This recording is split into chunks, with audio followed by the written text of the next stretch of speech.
प्यारे बच्चों, last class में हमने डिस्कस किया मानक हाइड्रोजन इलेक्ट्रोड और मानक हाइड्रोजन जो इलेक्ट्रोड होता है SHE, उसकी सहायता से किसी अज्ञात या अन्य जो इलेक्ट्रोड है उस इलेक्ट्रोड का इलेक्ट्रोड विभव किस तरीके से ज्ञात करें। तो कल हमने पढ़ा SHE और SHE का जो इलेक्ट्रोड विभव था वो था 0 वोल्ट था, क्या माना हुआ था। फिर हमने क्या किया, इस SHE की सहायता से जिंक का इलेक्ट्रोड विभव निकाला। कितना है जिंक का इलेक्ट्रोड विभव, तो तुम्हें याद रखना है जिंक का इलेक्ट्रोड विभव निकला था 0.76 वोल्ट, लेकिन ये नेगेटिव भी था और पॉजिटिव भी था। अब नेगेटिव कब था पॉजिटिव कब था, तो जिंक का जब इलेक्ट्रोड विभव आपने निकाला, लेकिन अपचयन वाला जब आपने इलेक्ट्रोड विभव निकाला था तो ये था नेगेटिव, और जब आपने इसी जिंक का ऑक्सीकरण वाला इलेक्ट्रोड विभव निकाला तो ये है क्या हो गया था, पॉजिटिव हो गया था। फिर हमने किसका निकाला, कॉपर का निकाला, और कॉपर का इलेक्ट्रोड विभव जो आया था वो आया था 0.34 वोल्ट, लेकिन ये नेगेटिव भी था और ये पॉजिटिव भी था। लेकिन नेगेटिव कब था, नेगेटिव ये था इसका ऑक्सीकरण वाला इलेक्ट्रोड विभव, जबकि पॉजिटिव कौन सा था, इसका अपचयन वाला इलेक्ट्रोड विभव। मानक हाइड्रोजन इलेक्ट्रोड का 0.0 वोल्ट ही था, ये ऑक्सीकरण वाला भी इतना ही था और अपचयन वाला भी इतना ही था। इसी तरीके से हम अन्य इलेक्ट्रोड बनाकर उनका भी इलेक्ट्रोड विभव निकाल सकते हैं। जैसे अगर आप सिल्वर का इलेक्ट्रोड बना लो तो सिल्वर का जो इलेक्ट्रोड विभव निकल के आता है वो निकल के आता है कितना, 0.80 वोल्ट। अब पॉजिटिव या नेगेटिव, तो आप याद रखेंगे बेटा, आपको हमेशा इनका ऑक्सीकरण इलेक्ट्रोड विभव याद रखना है। सॉरी गलत कह गया, इनका आपको अपचयन इलेक्ट्रोड विभव आपको याद रखना है, क्योंकि कैलकुलेशन में हम अपचयन वाला ही काम मिलेंगे और आपको 99% क्वेश्चन भी अपचयन वाला ही मिलेगा। बाकी अगर ऑक्सीकरण दिया हो तो बस उसका चिन्ह बदल करके उसे हम अपचयन में परिवर्तित कर सकते हैं। ठीक है, तो ये देखिएगा, सिल्वर का आपने इलेक्ट्रोड विभव निकाला, कौन से वाला निकालना है, अपचयन वाला, और ये कितना आएगा, ये आएगा प्लस का 0.80 वोल्ट। अब मानक हाइड्रोजन कितना, जिंक का इतना, कॉपर कितना, चांदी का इतना, सोडियम का निकाल लिया जाए। सोडियम का कितना आता है, वो आता है माइनस का 2.71 वोल्ट, ये सोडियम का आ जाएगा। मैग्नीशियम का निकाल लिया जाए, लिथियम का, बहुत सारे इलेक्ट्रोड बना करके निकाल लिए जाए तो आप देखो आपके पास बहुत सारे इलेक्ट्रोड विभव आ जाएंगे। अब क्या करना है वो सुनेंगे। अब ये जो इलेक्ट्रोड विभव आपके पास में आ गए हैं, अगर आप इन इलेक्ट्रोड विभव को अगर एक श्रेणी में जचा दो, श्रेणी में कैसे जचा दें, तो देखिएगा, अब ये श्रेणी आप घटते से बढ़ते बना लीजिए, चाहे बढ़ते से घटते बना सकते हैं। तो देखो मैं ऐसा कर सकता हूं, क्या कर सकता हूं, मैं यहां से पॉजिटिव वाले जो है ना उनको ऊपर लिख लूं और नेगेटिव वालों को नीचे लिख लूं। तो देखो बीच में मैंने क्या लिखा, बीच में मैंने लिखा SHE, और SHE का जो अपचयन वाला इलेक्ट्रोड विभव है वो कितना है, 0.0 वोल्ट। अब ऊपर में पॉजिटिव लिख लूं, नीचे नेगेटिव लिख लूं। ऊपर पॉजिटिव जो कि बढ़ता जाएगा और नीचे नेगेटिव जो कि बढ़ता जाएगा। अब आप देखिएगा ये तो हो ही गया है। अब ऊपर पॉजिटिव, और पॉजिटिव में देखो एक कॉपर का है और सिल्वर का है। कॉपर का कितना है, ये प्लस का 0.34 और सिल्वर का है प्लस का 0.84 वोल्ट। दोनों में ज्यादा कौन सा है, दोनों में ज्यादा ये है, तो ये कम है, तो इसको नीचे लिखूं। तो यहां पर SHE लिखने के बाद यहां पर मैं लिख दूं कॉपर। और कैसे लिखना है मुझे, ये अपचयन के रूप में लिखना है। अपचयन के रूप में कैसे लिखूंगा इसे लिखूंगा Cu पॉजिटिव टू 2 इलेक्ट्रॉन लेकर के कॉपर बना दे, अपचयन के रूप में। तो या तो ऐसे लिखो या फिर आप सीधा ही ऐसे लिख सकते हैं कि कॉपर का अपचयन इलेक्ट्रॉन विभव है कितना है, ये प्लस का 0.34 वोल्ट। फिर सिल्वर का आएगा इससे ऊपर, तो इससे ऊपर मैं Ag का लिख दूं। Ag का कितना है, प्लस का 0.80 वोल्ट। ये भी हो गया, ये भी हो गया। अब नेगेटिव वाले लिख लूं। नेगेटिव में देखो जिंक का भी है और सोडियम का भी है। जिंक का कितना है, माइनस का 0.76, ये माइनस का 2.71 हो गया है। अब इसको लिखूंगा तो बताओ ऊपर कौन सा नीचे कौन सा लिखना है, तो ऊपर लिखना है कम नेगेटिव, नीचे लिखना है ज्यादा नेगेटिव। कम नेगेटिव कौन सा है, ये, ज्यादा नेगेटिव ये, तो ये यहां पर लिखूंगा मैं जिंक। जिंक का कितना हो गया है, जिंक का हो गया है माइनस का 0.76 वोल्ट। और उसके बाद किसका लिख दूं मैं, सोडियम का लिख दूं। कितना लिख दूं, सोडियम लिख दूं माइनस का 2.71 वोल्ट। इस तरीके से अगर मैं इसको अरेंज कर लूं तो मेरे पास एक श्रेणी बन जाएगी, और मेरे पास ये जो श्रेणी बन गई है, इस श्रेणी का ही क्या नाम होता है, इस श्रेणी को ही कहा जाता है वैद्युत रासायनिक श्रेणी। इस श्रेणी को क्या कहते हैं भाई, हम इलेक्ट्रोकेमिकल सीरीज या वैद्युत रासायनिक श्रेणी कहते हैं। ठीक है, अब यहां पर दो चीज और याद रखनी है आपको कि इस इलेक्ट्रोड विभव को ऐसे से निकालते जाए तो कोई ना कोई तो ऐसा तत्व होगा जिसका इलेक्ट्रोड विभव सबसे अधिक ऋणात्मक होगा, इट मीन सबसे कम होगा अपचयन वाले इलेक्ट्रोड विभव, और कोई ना कोई ऐसा होगा जिसका अपचयन इलेक्ट्रोड विभव सबसे ज्यादा होगा। तो तुम्हें याद रखना है लिथियम जो होता है इसका अपचयन इलेक्ट्रोड विभव सबसे कम होता है, -3.05 वोल्ट होता है, और सबसे ज्यादा किसका होता है, फ्लोरीन का होता है, कितना होता है, प्लस का 2.87 वोल्ट के लगभग होता है। ठीक है ना, तो आपको बस मैक्सिमम इतने ही एग्जांपल याद रखने हैं, उसका सबसे ज्यादा इसका सबसे कम हो गया है। कौन से हैं ये हैं अपचयन इलेक्ट्रोड विभव, अपचयन इलेक्ट्रोड विभव। अगर ऑक्सीकरण इलेक्ट्रोड विभव निकालूंगा तो बस ये साइन उल्टे हो जाएंगे, और साइन उल्टे हो जाएंगे तो फिर ये पॉजिटिव हो जाएगा। तो ऑक्सीकरण इलेक्ट्रोड विभव किसका ज्यादा हो जाएगा, लिथियम का, और फ्लोरीन का क्या हो जाएगा, कम हो जाएगा। इस तरीके से अरेंज करने पर मेरे पास जो श्रेणी बन गई है, इस श्रेणी को क्या कहा जाता है, वैद्युत रासायनिक श्रेणी कहा जाता है। वैद्युत रासायनिक श्रेणी। अब आता है ये जो वैद्युत रासायनिक श्रेणी है, इस वैद्युत रासायनिक श्रेणी का उपयोग क्या है, क्या ये काम आने वाली है। तो देखिएगा अगला जो टॉपिक यहां पर होगा वो होगा वैद्युत रासायनिक श्रेणी के उपयोग।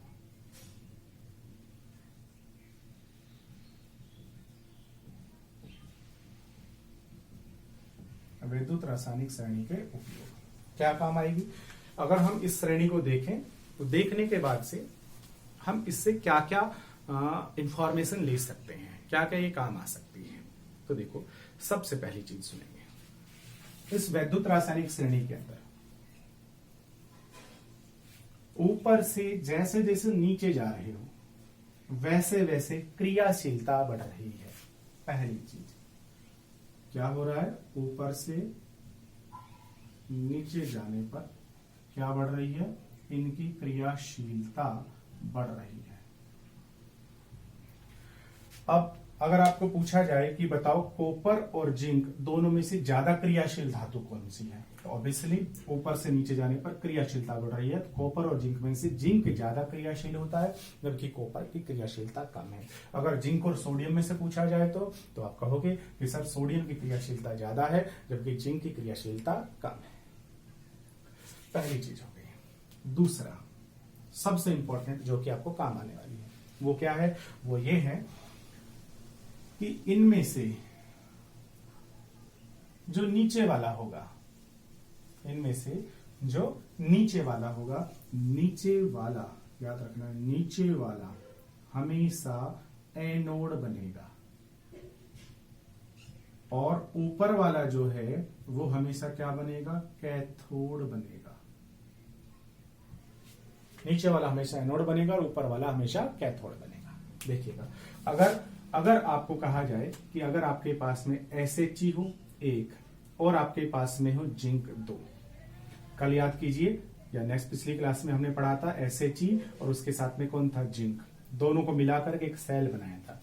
अब उस सेल में एनोड कौन बना, कैथोड कौन बना, तो कल तो हमें याद रखना पड़ा था कि ये एनोड ये कैथोड बनेगा, लेकिन अगर ये श्रेणी याद हो ना तो हम समझ करके बता सकते हैं कि सर एक SHE है और एक जिंक है, तो नीचे वाला हमेशा क्या बनता है, एनोड, ऊपर वाला क्या बनेगा, कैथोड। तो जिंक एनोड बनेगा और SHE क्या बनेगा, कैथोड बनेगा।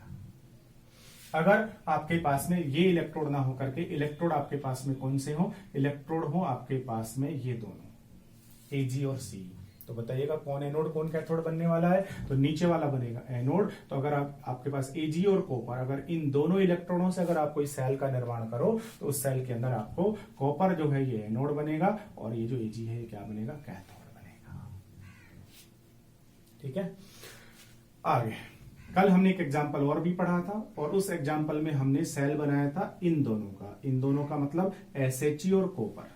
तो बताओ उस सेल के अंदर क्या हुआ था, कौन क्या बना था, बताओ SHE और कॉपर में। तो नीचे वाला ये SHE है ना, तो ये एनोड और ये क्या बना था, कैथोड बना था। तो अगर आपके पास में ये श्रेणी हो अगर श्रेणी भी नहीं दी गई है, श्रेणी भी नहीं दी गई है, ठीक है ना, श्रेणी भी अगर आपको ना दी जाए, आपको बस केवल ये इलेक्ट्रोड विभव अगर आपको दे दिए जाएं, तो आप बता सकते हो कौन एनोड बनेगा और कौन कैथोड बनेगा। बिल्कुल बता सकते हैं। कैसे बता सकते हैं, देखना। अगर आपको कहा जाए कि आपके पास एक सेल है और उस सेल में 2 इलेक्ट्रोड हैं, कौन कौन से 2 इलेक्ट्रोड हैं, देखिएगा। आपको कहे कि भाई साहब 2 इलेक्ट्रोड जो हैं वो इलेक्ट्रोड हैं, 2 नए इलेक्ट्रोड लिखे हैं ना, 2 इलेक्ट्रोड हैं। एक इलेक्ट्रोड जो है इलेक्ट्रोड विभव मानक Mg पॉजिटिव 2 से Mg। अब ऐसा लिखने का मतलब क्या है, आपको अंडरस्टूड होना चाहिए। क्या है इसका मतलब, ये मानक इलेक्ट्रोड विभव किसका है, मैग्नीशियम का, मगर कौन सा है, तो आप देखो Mg पॉजिटिव 2 Mg में बदल रहा है। और ये कब बदलेगा, जब Mg पॉजिटिव 2 इलेक्ट्रॉन लेगा, Mg बनेगा। तो इलेक्ट्रॉन ले रहा है, इसका मतलब अपचयन हो रहा है, तो ये मैग्नीशियम का मानक अपचयन इलेक्ट्रोड विभव है। ठीक है ना, ये क्या है, मैग्नीशियम का मानक अपचयन इलेक्ट्रोड विभव है। और इसका मान कितना होता है, लगभग माइनस का 2.76 के लगभग होता है।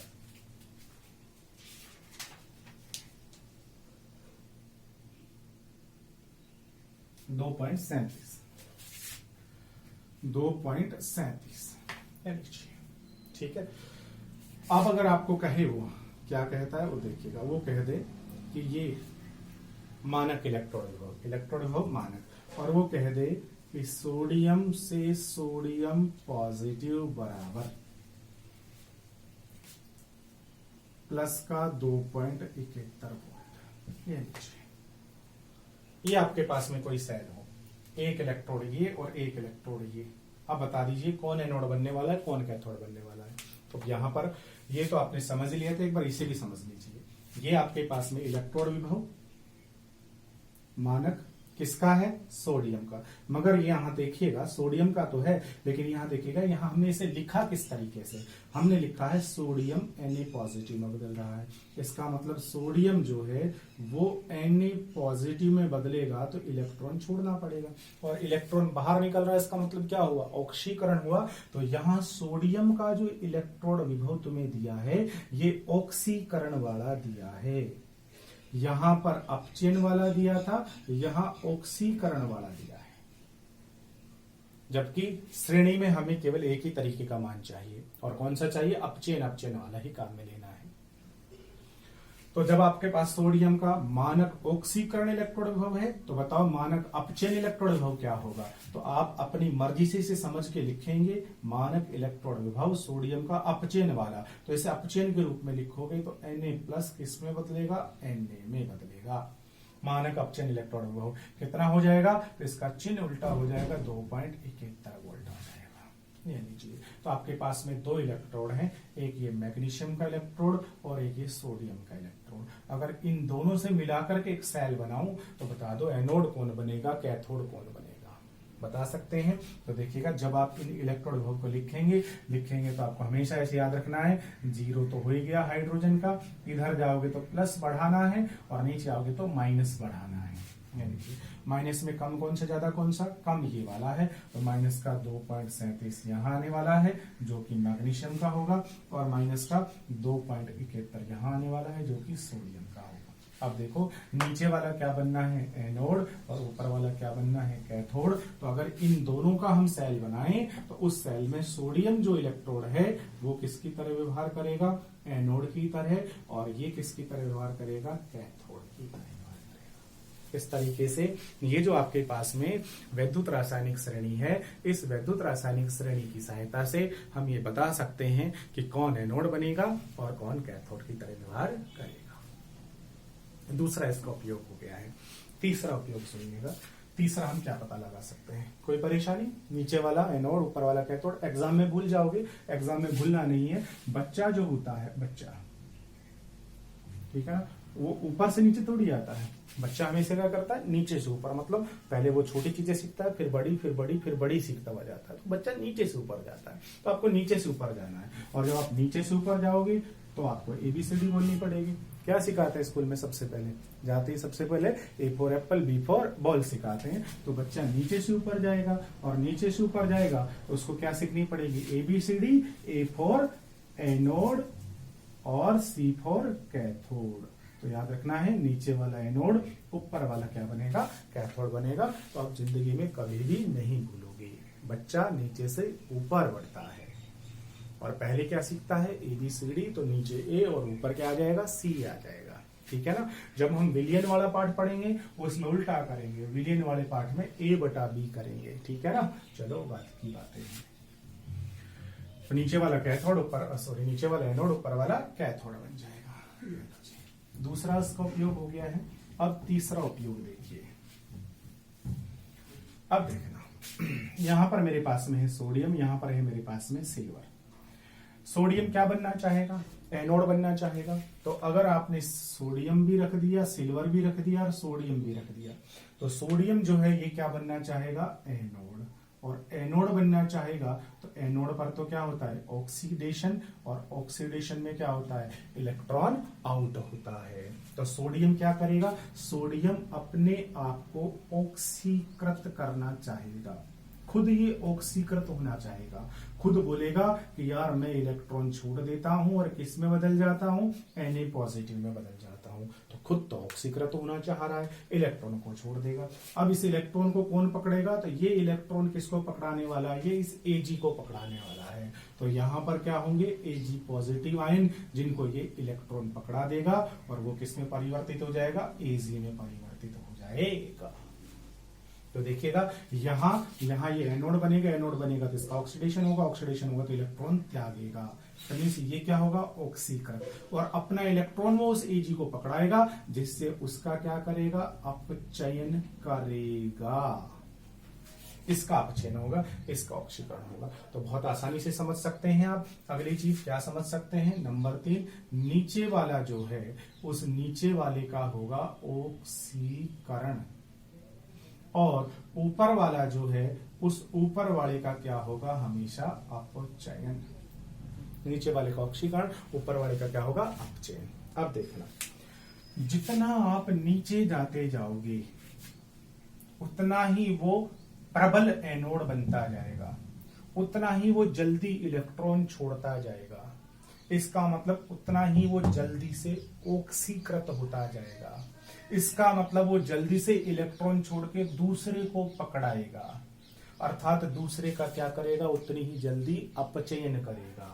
तो जितना नीचे जाओगे वो जल्दी से इलेक्ट्रॉन छोड़ेगा, खुद को ऑक्सीकृत करेगा, दूसरे को इलेक्ट्रॉन पकड़ा के उसका अपचयन करेगा।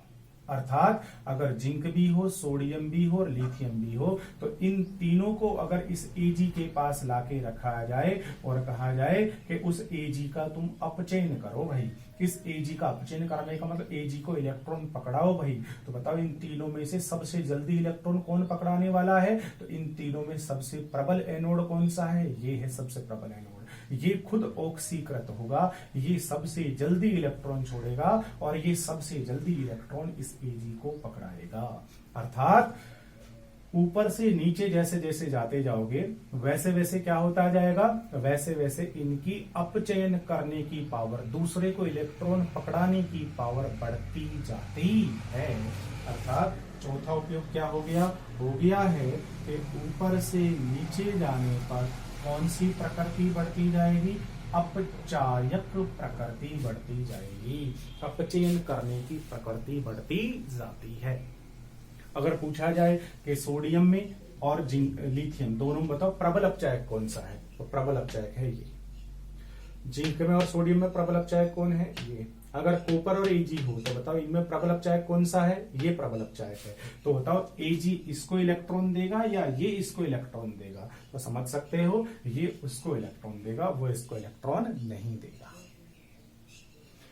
ऊपर से नीचे जाने पर अपचायक प्रकृति बढ़ रही है, तो फिर नीचे से ऊपर जाने पर क्या होगा? तो नीचे वाला एनोड बनेगा, तो ऊपर वाला बहुत अच्छा क्या बनेगा? कैथोड बनेगा। कैथोड पे अपचयन होगा, इलेक्ट्रॉन लिया जाएगा। इलेक्ट्रॉन लेगा तो बताओ सबसे जल्दी इलेक्ट्रॉन कौन लेगा? फ्लोरीन लेगा सबसे जल्दी इलेक्ट्रॉन में। और इलेक्ट्रॉन लेगा तो क्या होगा? उसका अपचयन होगा, खुद का अपचयन होगा तो दूसरे का क्या करेगा, ऑक्सीकरण करेगा। तो सबसे अच्छा ऑक्सीकारक कौन है ये।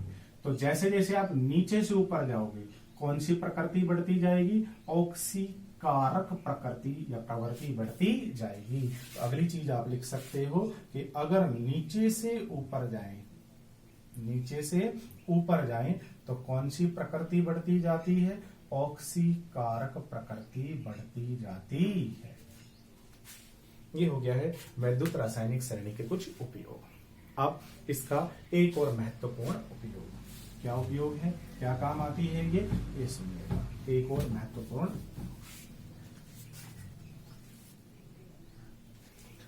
एक और जो महत्वपूर्ण उपयोग है वो है, देखना हमेशा, चलो यहां पर बात करें। देखो दो कंडीशन आपके पास में, अगर मैं कह दूं आपके पास में कि भाई साहब जिंक का एक पात्र बना हुआ है, जिंक का ये पात्र है और इसमें तुमने कॉपर सल्फेट डाल दिया, मतलब कॉपर का आयन डाल दिया। दूसरा, अगर आपके पास में कॉपर का पात्र है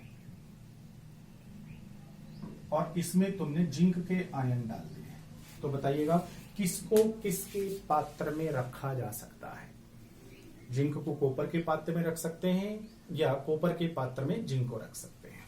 मतलब जिंक के पात्र में कॉपर के आयनों के विलयन को रखा जा सकता है या कॉपर के पात्र में जिंक के आयनों का विलयन रखा जा सकता है। किसको किस में संग्रहित करके रख सकते हैं। देखना पहली कंडीशन, अगर आपने ऐसा रख लिया, ऐसा जैसे ही रखोगे तो बताइएगा कॉपर और जिंक में ऊपर नीचे कौन आ रहा है, जिंक नीचे आ रहा है, तो जिंक क्या बनेगा, एनोड। तो ये जो जिंक है ना, ये जिंक क्या बनेगा, ये जिंक बनेगा एनोड। और एनोड है तो क्या होगा, ऑक्सीकरण होगा। ऑक्सीकरण होगा तो यहां पर जिंक क्या काम करने वाला है, जिंक रुकेगा नहीं। जिंक क्या करेगा, जिंक यहाँ ठोस अवस्था में बैठा है ना, ये जिंक ठोस नहीं रहेगा, ये क्या करेगा, 2 इलेक्ट्रॉन छोड़ेगा और खुद आयन बन जाएगा और आयन बन करके यहां से विलयन में आ जाएगा निकल करके। क्यों, क्योंकि क्या बोलेगा कि भाई मैं एनोड बनूंगा, मेरी तो अपचयन करने की प्रवृत्ति ज्यादा है, मैं तो खुद ऑक्सीकृत होऊंगा, मैं तो अपने इलेक्ट्रॉन छोड़ूंगा, मेरी तो इलेक्ट्रॉन छोड़ने की प्रवृत्ति ज्यादा है। इसलिए जिंक क्या करेगा, 2 इलेक्ट्रॉन छोड़ेगा और छोड़ करके आयन बन के यहां पर आ जाएगा। अब वो 2 इलेक्ट्रॉन कहां गए, जो इलेक्ट्रॉन इसने छोड़े उन इलेक्ट्रॉनों को किसको पकड़ाएगा, कॉपर को।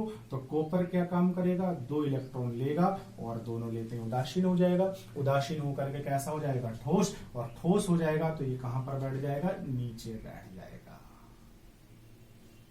तो अगर आपने जिंक के पात्र में कॉपर आयनों का विलयन रख दिया तो थोड़ी देर बाद आप देखोगे क्या होने वाला है, होने ये वाला है कि यहां से जिंक निकल करके कहां पर आ जाएगा, विलयन में, और वहां से कॉपर आयनों को विस्थापित कर देगा और सारा कॉपर कहां पर बैठ जाएगा, नीचे बैठ जाएगा। सवाल ऐसे भी हो सकता है, क्या हो सकता है कि आपके पास ये जिंक का पात्र था, इसमें कॉपर सल्फेट या कॉपर आयनों का विलयन आपने भर दिया, जो कि कैसे रंग का होता है, नीले रंग का होता है।